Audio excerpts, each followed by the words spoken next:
Welcome to Echoes of Hope, the place where every story reminds us that light can still bloom, even from the darkest memories.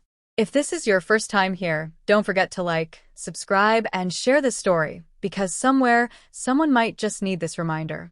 Now, let's begin our story, The Memory Cellar. At the far edge of a forgotten town stood a tiny, weathered shop. Its wooden sign creaked in the wind, painted with faint, hand-carved words.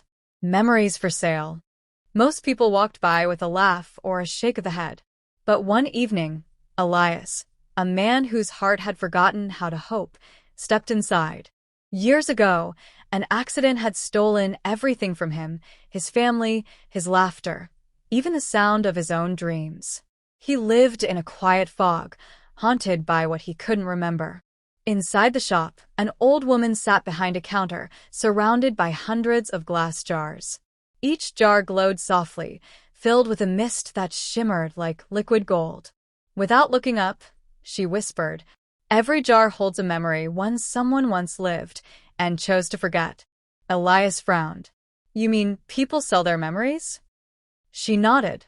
"Some memories hurt too much to keep. Others are waiting to heal someone else." His eyes caught a small jar labeled, "The Day I Learned to Forgive." When he picked it up, the world blurred. He saw a man kneeling by a grave, whispering, "I forgive you," to the wind. He felt the man's pain and his release. When Elias opened his eyes, his face was wet with tears. He returned the next day, and the next.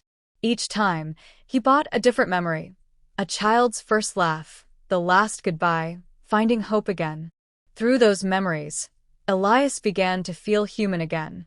They weren't his, but they taught him how to live, how to feel joy, sorrow, forgiveness, and love.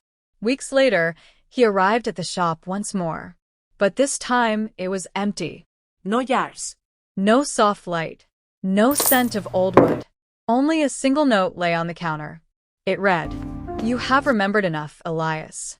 Now, it's your turn to make memories others will want to keep." He stood there, trembling, holding the note to his heart. As he stepped outside, dawn broke across the horizon. And for the first time in years, Elias smiled, not because he found his past, but because he had found his purpose. Sometimes, the memories we borrow become the ones that save us. Thank you for listening to Echoes of Hope. If this story touched your heart, please like, share, and subscribe, because hope, when shared, never fades.